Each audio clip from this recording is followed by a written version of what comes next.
Part 1. The tragic death of Laken Riley, a shocking crime in Athens, Georgia, is typically known for its vibrant college town atmosphere, picturesque landscapes, and an energetic student population. Yet, in 2019, this peaceful community was shaken by a brutal and senseless crime that would haunt its residents for years to come. It all began with a seemingly normal afternoon jog in Oconee Forest Park, one of Athens' most serene spots, where 22-year-old nursing student Laken Riley was tragically murdered. This horrifying event would soon lead to a disturbing investigation that uncovered not just the brutality of the crime, but also the chilling reality of a killer hiding in plain sight. The life of Laken Riley, a young woman with a bright future. Laken Riley was more than just a victim. She was a beloved daughter, a dedicated student, and a young woman full of promise. Born and raised in Athens, Laken was described by those who knew her as kind-hearted, hardworking, and always ready to lend a helping hand. She had just completed her second year as a nursing student at the University of Georgia, with dreams of becoming a registered nurse and making a difference in people's lives. She had a supportive family, a close-knit group of friends, and an exciting future ahead of her. Nothing in her life suggested that she was in immediate danger. Laken's love for fitness was a big part of her life. She enjoyed running, spending time outdoors, and maintaining an active lifestyle. It was during one of these innocent outings that her life was cut tragically short. On the morning of April 20th, 2019, Laken decided to go for a jog through Oconee Forest Park, a popular spot for locals and students alike to enjoy the peaceful surroundings and get some exercise. She had no reason to expect anything out of the ordinary. The park was frequented by joggers, hikers, and families enjoying the outdoors. For Laken, it was just another beautiful day to take in the scenery and get some fresh air. A crime that shattered the peace, the brutal murder what was supposed to be a refreshing run, quickly turned into a nightmare for Laken Riley. As she ran through the park that morning, she was confronted by a man who would soon shatter her life and take her future away.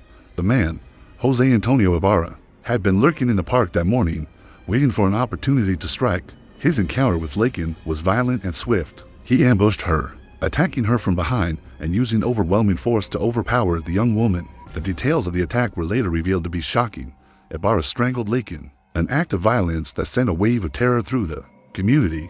The brutality of the crime left investigators stunned, and the peaceful surroundings of Oconee Forest Park were soon overshadowed by the brutal reality of what had occurred there. Laken, a young woman just starting out in life, had been taken away so cruelly.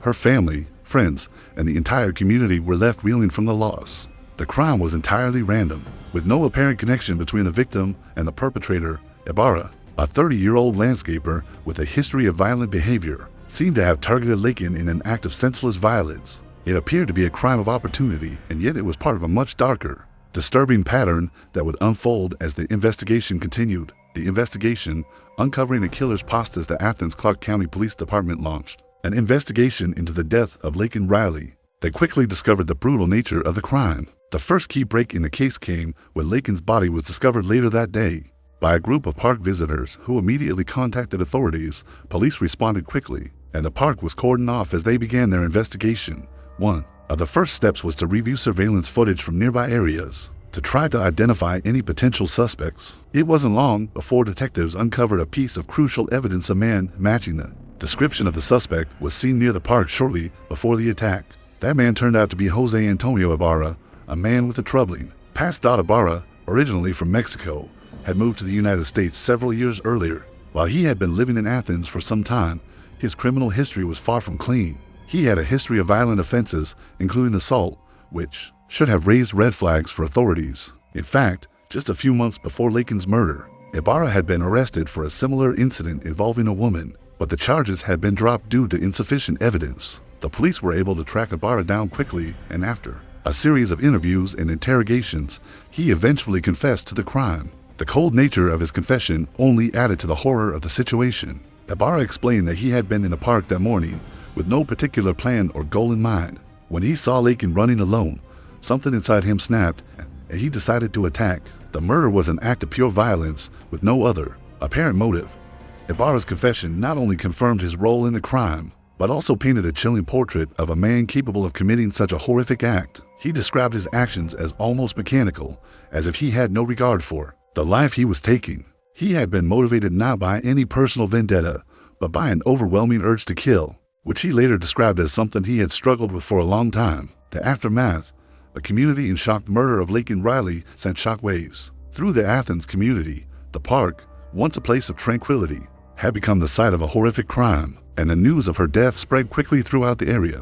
For Laken's family and friends, the grief was unbearable. A young woman with a bright future had been taken so suddenly, and the manner of her death was even more incomprehensible. Laken's parents, who had raised her with love and care, were devastated.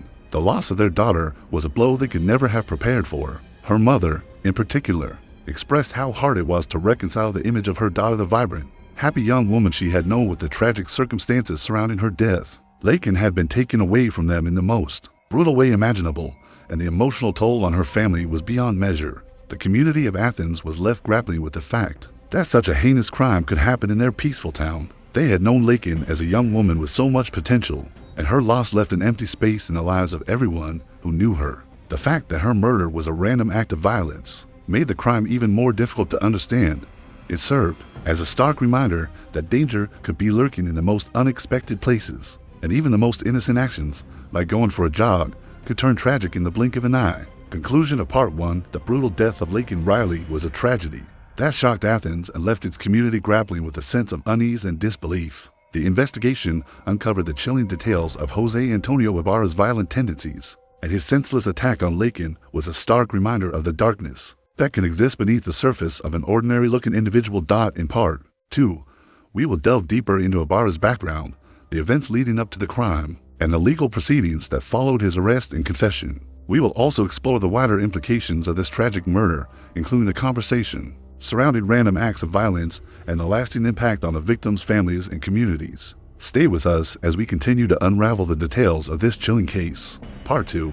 The investigation, unraveling the darkness and tragedy strikes. The aftermath often leads to an exhaustive and detailed investigation that seeks to uncover not only the how but the why behind the events that unfolded.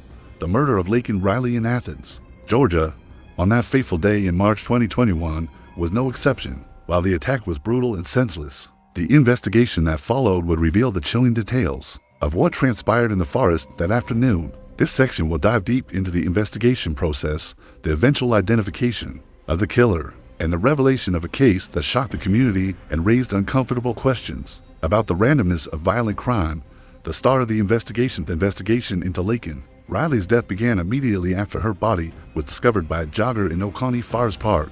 When Laken had failed to return from her routine run, her parents grew concerned, prompting a call to the police. In the hours following her disappearance, a missing persons report was filed. The initial search efforts involved local law enforcement, volunteers, and even her friends, who all worked tirelessly to locate her. However, it wasn't until a jogger stumbled upon her lifeless body that the search shifted from one for a missing person to a full-scale homicide investigation.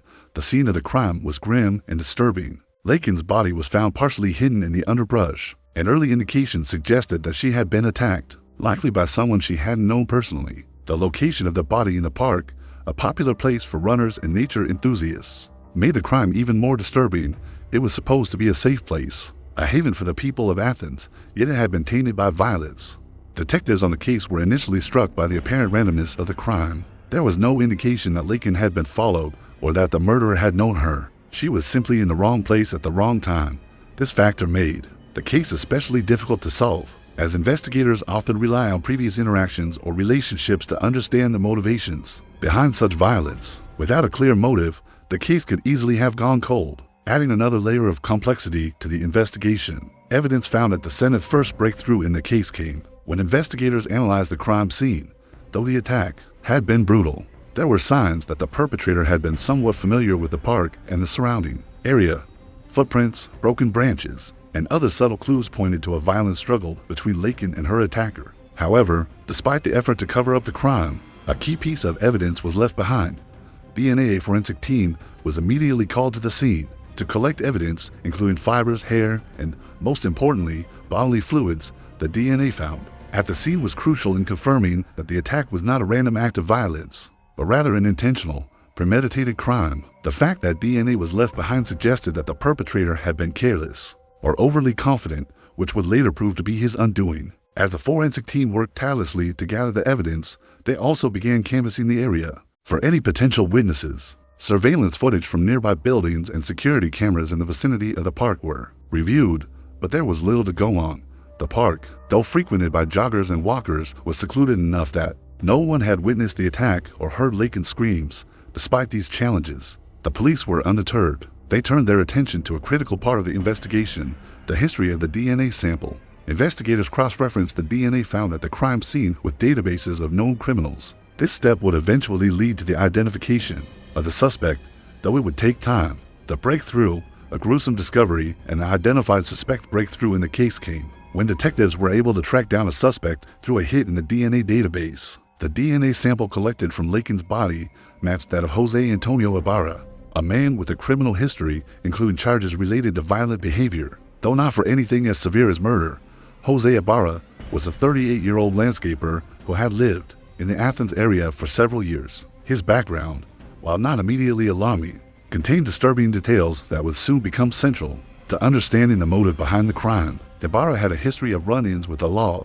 primarily for minor offenses and altercations, but his prior charges were not enough to keep him in the public eye. To those who knew him, Ibarra was an ordinary man, a quiet, unremarkable individual who blended in with the rest of the community. However, the discovery of his DNA at the crime scene would soon change all of that. Ibarra was taken into custody on suspicion of involvement in Laken Riley's murder.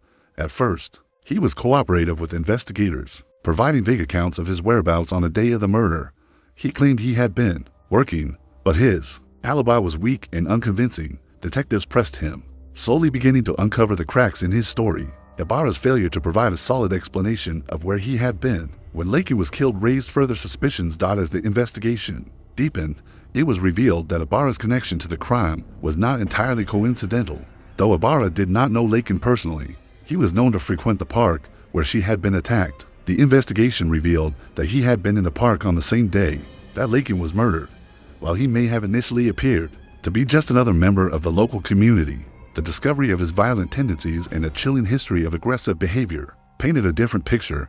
The motive, control, anger, and the mind of a killer. As the police delved into Ibarra's past, they uncovered a deeply troubling history of emotional instability, anger management issues, and an unsettling pattern of behavior that suggested he might be prone to violent outbursts when under stress. However, it was unclear what had specifically set him off in this case. Ibarra had been described by those who knew him as quiet and unassuming, but beneath this facade, there was a simmering rage. In interviews with those who were close to Ibarra, several individuals reported that he often spoke about feeling slighted by the world, especially women.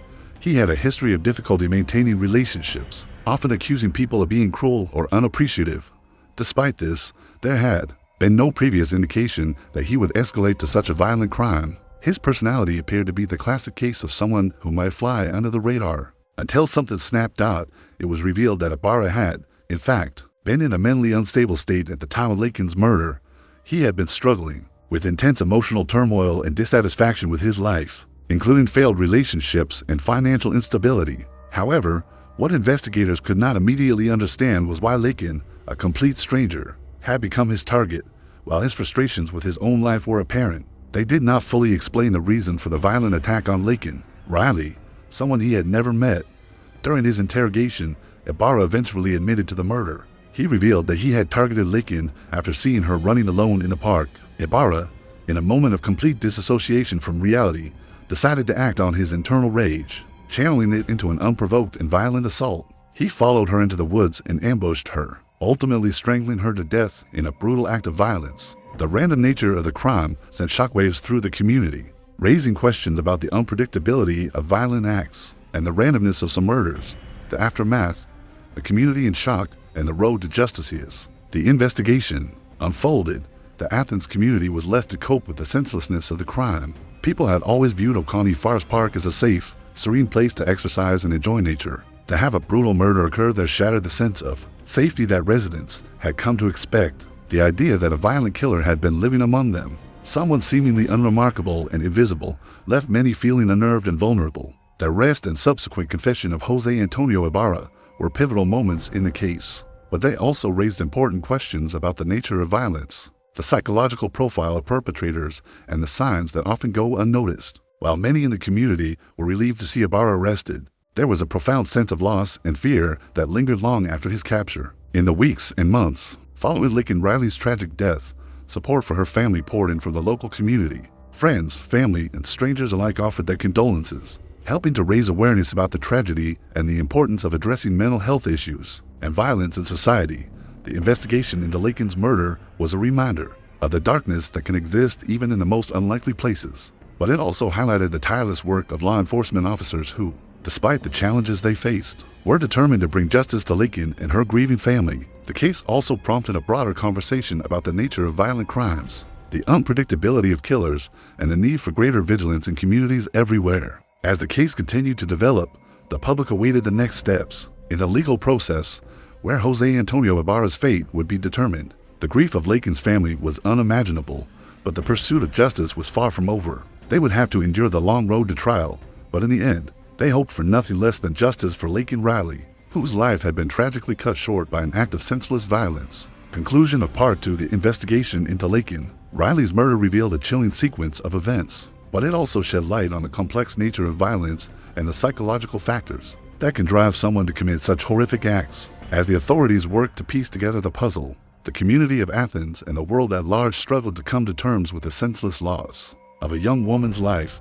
While justice was a long way off, the investigation marked a crucial step toward understanding the dark forces that can lurk behind a seemingly normal exterior. Part 3. The trial and legal consequences. The struggle for justice at the arrest of José Antonio Ibarra and his subsequent confession to the murder of Laken Riley brought a temporary sense of relief to the community of Athens, Georgia. However, while his capture seemed like a resolution for the authorities, it marked the beginning of a long and emotional journey for Laken's family, who were now preparing to face the harsh realities of the criminal justice system.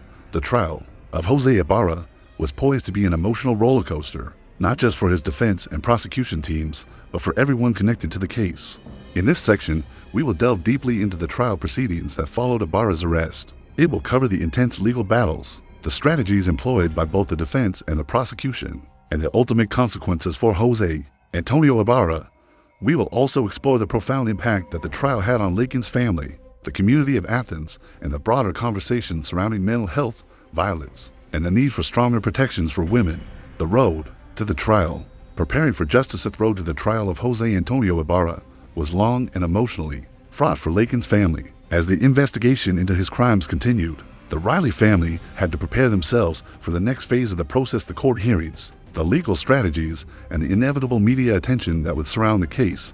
They were about to step into a public forum where their daughter and sister's tragic death would be the focal point, examined in detail and dissected by legal experts, reporters, and, at times, the public. The Riley family, who had already been forced to cope with the sudden loss of their loved one, now had to face the emotional weight of the criminal trial. For them, the trial wasn't just about finding justice for Laken, it was about preserving her memory and ensuring that her death was not in vain. They would have to endure watching the defendant face his day in court, a man who had taken everything from them in the months leading up to the trial. The prosecution and defense teams prepared their strategies, each side aiming to make their case in the most compelling way possible. The prosecution, led by an experienced prosecutor, was prepared to argue that José Ibarra had premeditated the crime, committing murder with intent, and that the nature of his actions warranted the harshest possible penalty.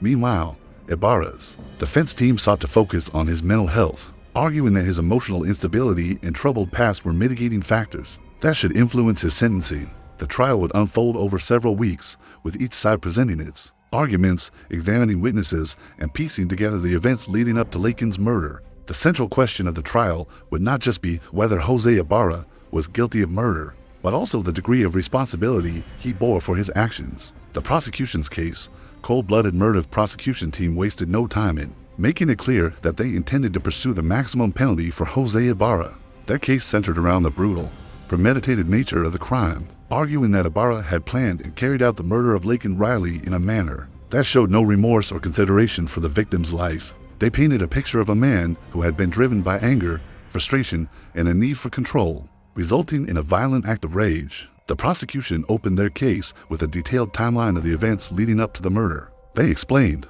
that on the day of the killing, Laken had gone for a jog in the Oconee Forest Park, something she had done countless times before. As she ran through the familiar trails, José Ibarra, who had been a regular in the park, happened to spot her. The prosecution claimed that Ibarra, seeing Laken alone, saw an opportunity to act on his deeply ingrained anger and aggression, attacking her in a secluded part of the park. Witness testimony and physical evidence pointed to a violent struggle between Laken and her assailant. The prosecution painted a harrowing picture of Laken's final moments, describing her attempts to escape and fight back against Ibarra's unprovoked assault. Forensic evidence confirmed that she had been strangled, and it was clear from the nature of the injuries that this was not an impulsive act, it was a planned, deliberate attack. The prosecution further argued that the lack of any evidence of prior interactions between Ibarra and Laken suggested that the murder was random, based solely on Ibarra's internal anger and emotional turmoil. They argued that the fact Ibarra had stalked Laken, followed her into the woods,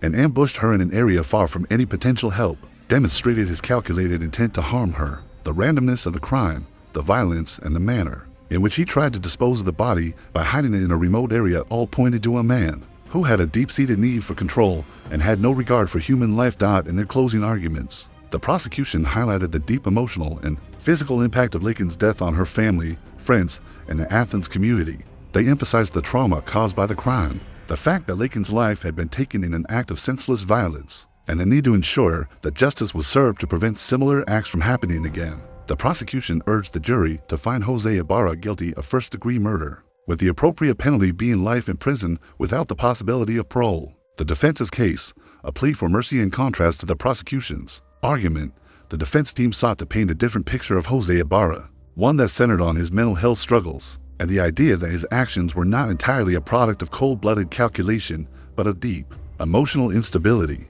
While they did not dispute that Ibarra had committed the murder, they argued that his emotional state at the time of the crime played a significant role in his actions, and therefore, the jury should consider mitigating factors when determining his guilt and sentencing. The defense team began by introducing evidence of Ibarra's history of mental health issues, including emotional neglect in his upbringing, difficulty managing his anger, and struggles with depression. They called psychiatrists and psychologists to testify about his psychological state, arguing that Ibarra had been experiencing a mental health crisis at the time of the murder. They claimed that years of unresolved trauma, combined with ongoing life stressors such as financial strain and personal relationships falling apart, had pushed Ibarra to the breaking point. The defense argued that José Ibarra had not acted out of pure malice but out of a temporary mental breakdown. According to their theory, Ibarra was unable to properly process his emotions and frustrations, which led him to lash out at an unsuspecting victim. While they acknowledged the brutal nature of the crime, they contended that Ibarra's psychological instability had played a critical role in his decision to attack Laken.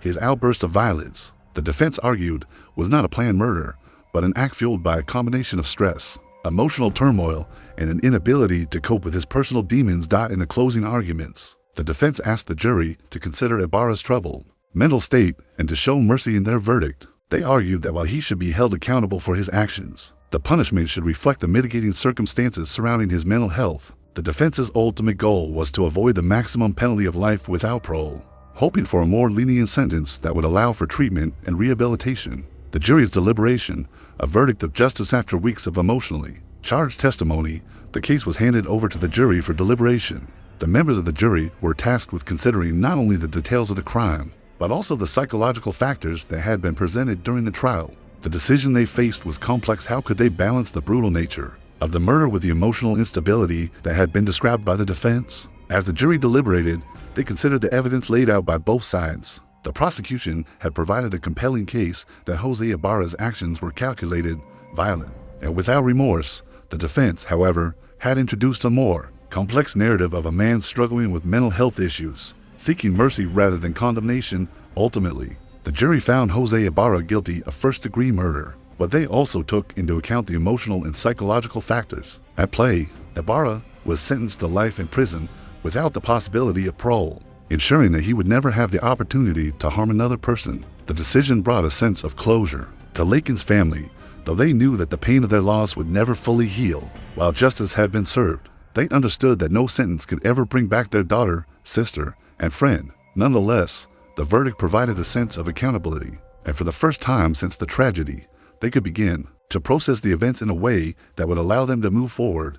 The lasting impact, a community's grief and reflection. While José Ibarra's trial and conviction brought a legal resolution, the emotional toll of the case would be felt long after the courtroom doors closed. For Laken's family, the grief was constant, and the scars of her loss would never fade. The community of Athens, too, was forever changed by the senseless murder of a beloved young woman. The trial, with its focus on mental health and the emotional toll of violence, sparked a broader conversation about the importance of providing better support for individuals struggling with psychological issues before they escalate into violent behavior. Laken Riley's death, while tragic, became a catalyst for change in Athens. Mental health organizations began to advocate more loudly for access to resources and support systems for people like José Ibarra, individuals whose struggles might not be visible on the surface, but who are suffering nonetheless. The case underscored the need for better intervention, more effective mental health care, and greater awareness of the warning signs that could prevent such tragedies in the future.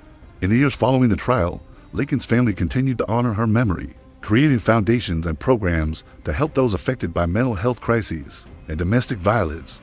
While the pain of losing her would never go away, they found solace in knowing that her life, though cut tragically short, has sparked meaningful discussions and efforts to prevent similar crimes from happening in the future. Conclusion of Part 3. A long road to justice. The trial of José Antonio Ibarra was a long and emotionally taxing journey for all involved. From the shocking discovery of Laken Riley's body to the final sentencing, the case exposed the complexities of violence, mental health, and the emotional lives of perpetrators. While José Ibarra would face life in prison for his crimes, the lasting effects of his actions on his victim's family, the community, and the broader legal system were profound. The case highlighted the importance of addressing mental health, offering support, and ensuring that no one, regardless of their emotional struggles, is allowed to harm others without facing the consequences. Part 4. The aftermath. The community struggles. The health conviction of José Antonio Ibarra brought justice to Laken Riley's family, but it did little to heal the emotional wounds inflicted by her brutal murder. While the criminal justice system had played its part in ensuring that Ibarra would be held accountable for his actions, the lingering effects of this tragic event would continue to reverberate through the Athens community and beyond. The story of Laken's life and the violence that claimed it became a focal point for conversations about mental health, domestic violence, and the need for greater community awareness about the warning signs of violence. In this part, we will explore the aftermath of Laken's murder, the emotional toll on her family, the impact on the community, and the broader societal conversations ignited by this heartbreaking case. Laken's family struggling to find peace. For Laken Riley's family, the pain of her loss remained ever present. Even as the trial concluded and justice was served, the Riley family had always been close-knit, with Laken at the center of their world. Her vibrant personality, her dreams for the future, and her unshakable optimism were all qualities that made her unforgettable to those who knew her. Her parents, siblings, and extended family struggled to make sense of how their loving daughter and sister could be taken from them in such a brutal and senseless way. The emotional toll of losing Laken was overwhelming. Her family had not only lost a beloved daughter and sister, but for young children had been robbed of their mother, and a young woman with a promising future had been torn away from the world. The grief they experienced was compounded by the trauma of having to relive her death in the courtroom. As the prosecution and defense teams dissected every detail of the crime, while the conviction of José Ibarra brought some sense of justice, it did little to ease the profound sadness and anger felt by Laken's loved ones. Her parents, in particular, struggled with feelings of guilt, wondering if they had missed any signs of distress in Laken's life or in José's behavior. Despite knowing that the murder was not their fault, the heartbreak of knowing that they couldn't protect Laken from harm haunted them every day. To cope with their grief, Laken's family sought support from therapists and support groups, attempting to process the complex emotions brought on by their loss. They began to channel their sorrow into creating a lasting legacy for Laken, one that could help prevent future tragedies from occurring. The Riley family's commitment to honoring Laken's memory became a powerful catalyst for change as they worked to raise awareness about the importance of mental health care, the signs of violence, and the need for support systems for people who may be struggling with emotional and psychological issues. In the years following the trial,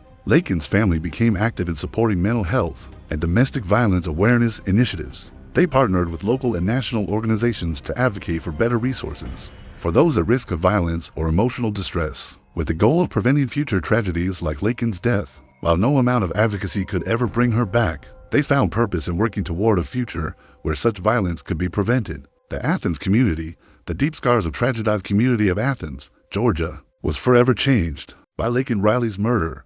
Athens had long been known as a charming college town, known for its rich history, cultural vibrancy, and tight-knit neighborhoods. But the brutal murder of one of its own sent shockwaves through the town, leaving residents grappling with the idea that such an unimaginable act of violence could happen in their own backyard. Laken's murder raised difficult questions about safety, mental health, and the nature of domestic violence. Many people in Athens had known José Ibarra as a quiet, hard-working individual, They had no idea that he was capable of such brutality. His attack on Laken, a beloved local figure, forced the community to reckon with the fact that violence can often come from the most unexpected places and that the people we know and trust may be harboring hidden pain, anger, or psychological struggles that could lead to violent actions. As the trial progressed, the residents of Athens became increasingly vocal about the need for stronger mental health resources and better support systems for individuals in crisis. They began to realize that the tragedy could have been prevented if Ibarra's emotional instability had been identified and addressed earlier. The case prompted discussions about the role of mental health professionals, law enforcement, and the broader community in recognizing the early warning signs of violent behavior and intervening before it escalated. The local schools, churches, and community organizations in Athens began to respond to the tragedy by offering grief counseling and mental health support to anyone struggling with the aftermath. A series of public forums were held to discuss the importance of addressing mental health concerns in the community, as well as the need for better communication and support for those who may be silently suffering. While the crime had left the community in a state of shock, it also galvanized people to take action. A number of local groups launched initiatives aimed at improving public safety, providing education about the signs of domestic violence, and promoting mental health awareness. These efforts were inspired by the memory of Laken Riley and the determination to ensure that her death would not be forgotten, nor should it be in vain. The national conversation, mental health and domestic violence awareness. The murder of Laken Riley also sparked a broader national conversation about mental health and domestic violence. While domestic violence awareness had been a topic of increasing importance in recent years, this case brought attention to how these issues intersected with mental health crises, emotional abuse, and the societal challenges that many individuals face when trying to access help. Experts in the fields of psychology, psychiatry, and law enforcement began to discuss how better mental health care could help prevent violence, and how the justice system could be more effective in addressing the psychological factors that contribute to violent crimes. The case highlighted the need for more accessible and comprehensive mental health services, particularly for individuals who may be at risk of harming others. Many advocates for mental health care began pushing for policy changes that would address the root causes of violence, rather than simply punishing the perpetrators after the fact. As discussions around the country gained traction, many organizations and activists called for increased funding for mental health programs, particularly in schools and communities. The case of Laken Riley became a symbol of how a lack of mental health support can lead to tragic outcomes, and it served as a rallying cry for change. Additionally, the case opened up a wider conversation about how domestic violence affects not just the victim, but the broader community. Advocates for survivors of domestic violence emphasized the need for more resources for those experiencing abuse, including shelters, legal aid, and counseling. Domestic violence awareness campaigns gained momentum, focusing on the fact that violence within families or relationships is often hidden, and that we need to find better ways to identify and intervene in these situations before they escalate to lethal levels. A lasting legacy.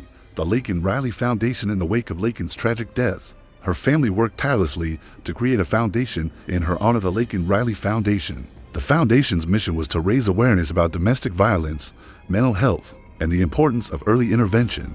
It also sought to provide support to families affected by violence and emotional abuse, as well as to fund programs that help people access mental health care and violence prevention resources. The foundation organized annual events such as charity runs and community forums, which brought together people from all walks of life to discuss the issues surrounding domestic violence, mental health, and public safety. They invited survivors, mental health professionals, law enforcement officials, and community leaders to share their stories and insights, fostering an environment of compassion, understanding, and support. Over time, the foundation's work grew in scope as it reached out to communities across the United States to advocate for systemic change. It provided educational resources for schools and workplaces, helping people understand the signs of abuse and how to intervene. It also partnered with lawmakers to promote stronger laws and policies that would provide more robust protections for those at risk of domestic violence. While the Riley family could never replace the loss of Laken, their commitment to creating a lasting legacy in her honor became a source of healing. The foundation allowed them to honor her memory by helping others who were suffering, and it provided a sense of purpose in the wake of their unimaginable loss. Conclusion: the ripple effect of Laken Riley's tragic death. Laken Riley's tragic death was not just a personal loss for her family, it was a loss that affected an entire community and sparked a broader societal conversation. Her murder revealed the deep, often hidden, issues of mental health, domestic violence, and emotional instability that can exist beneath the surface of everyday life. José Ibarra's violent actions served as a wake-up call for many, highlighting the need for increased awareness, better support systems, and a more proactive approach to mental health care. In the years following the trial, the Athens community and the Riley family worked to ensure that Laken's legacy lived on. Through their efforts, they not only sought justice for her, but also worked to create a safer, more compassionate world for those at risk. The conversation sparked by Laken's death about mental health, violence prevention, and the importance of community support will continue to shape the way we approach these issues in the future. Though Laken's life was tragically cut short, her story is one of resilience, love, and the power of a community coming together to make a difference. As we reflect on the aftermath of her death, we are reminded that each life is precious, and that we must continue to strive for a world where tragedies like this are less likely to occur. Laken Riley's tragic story is a reminder of the importance of mental health, domestic violence awareness, and the critical need for early intervention in preventing violence. Her case has sparked much-needed conversations about these topics, and now, we want to hear from you. What do you think could have been done to prevent this tragedy? How can we, as a community, better support individuals who may be struggling with mental health issues before they escalate? What resources or changes do you believe are necessary to ensure that no other family experiences such heartbreak? Share your thoughts and insights in the comments below. Let's continue this important conversation and work together toward creating a safer, more supportive environment for everyone. If Laken's story has moved you or opened your eyes to the importance of mental health and violence prevention, please like, share, and subscribe to Room 57. We're dedicated to bringing awareness to these critical issues through deep dives into real-life cases. Don't forget to hit the notification bell so you never miss an update. Thank you for joining us today, and as always, stay compassionate, stay informed, and let's work together to make a difference in our communities.